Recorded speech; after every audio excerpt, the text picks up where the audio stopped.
Hey guys, we're here in Florida. We kicked the year off right in the first Bassmaster Open here on Lake TOHO, and want to go over with you all how I caught them, break it down, the baits, and everything I was doing to find the fish this week. So I just want to dive in and get started with some baits. It was a mix of baits, mainly 3 baits that I weighed most of my fish on this week, and one of them was one of my favorite things to do in offshore grass anywhere in the country, and that is to throw a 6-cents Provoke 106 jerk bait. In Florida, you know, depending on the conditions, today it's cloudy, so I have more of a white colored, solid color tied on. When it's sunny, I'll lean to those more, you know, chrome looking chrome colors where the sun really flashes off them. This tournament, I used both. Today, like I said, conditions are calling for the white one. I fish it on a Swait Black Label, Brigade Black Label 7-foot medium. And when I'm in tighter, fishing around cover, I'll use the 610 medium. Both those rods are great. 7-foot tends to be a little bit better for open water fishing. Next was a bladed jig with a 6-cents stroker crawl as a trailer. Soft plastic trailer, has awesome action. This bait here got me a lot of my bigger bites. You know, it's just how a bladed jig is a lot of times. Those big ones really like it, and that was a bait that I weighed a lot of big fish in on this week. And last but not least is a Scottsboro Tackle 5-inch swim bait on a 8-aught hook with a blade dressed on the bottom of it. Give it a little flash. I didn't weigh a ton in on this, but I weighed a couple key fish on this week. It was definitely a player.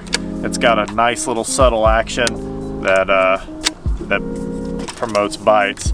So the rod, I fished this on the Big Amigo Swait fishing swim bait rods, and big heavy rod, man. It helps you, you know, overpower those big fish and get them in the boat. One thing I forgot to talk about was the rod for the chatterbait. This is the most important part of chatterbait fishing is the rod you use. This is actually a glass rod. This is a Swait Fishing Mad Crankiness 7.4 medium heavy moderate action. This is enough backbone to fight the fish, but it also has that moderate action, which is super important. Glass rod allows the fish to get it and load up. You're not yanking it out of their mouth when you're fishing around grass and popping it free of those strands. That is extremely important for your bladed jig fishing.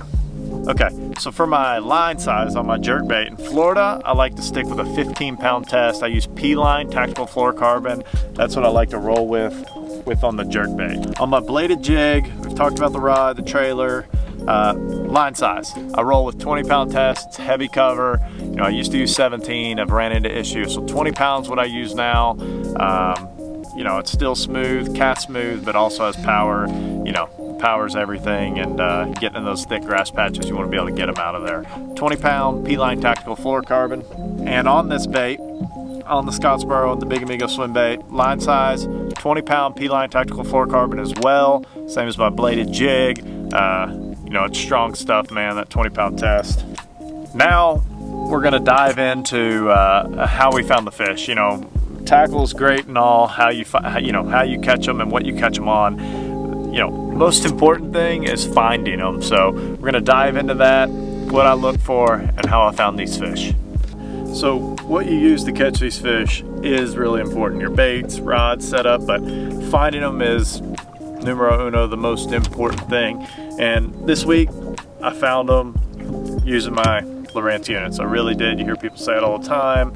Sometimes people think, they're full of crap, but no, I really did. And one thing I do is I always have my sonar on. I can't preach enough. Always have your sonar on. I had my sonar on. I marked. I was running around, a little wavy. I was running around marking grass lines, and it takes a lot of time. You know, you just got to put in the time, and then I fished every bit of grass line I marked, and I finally found a little sparser edge, and that's where I stumbled upon the school of fish that I weighed most of my fish on. It was a blast.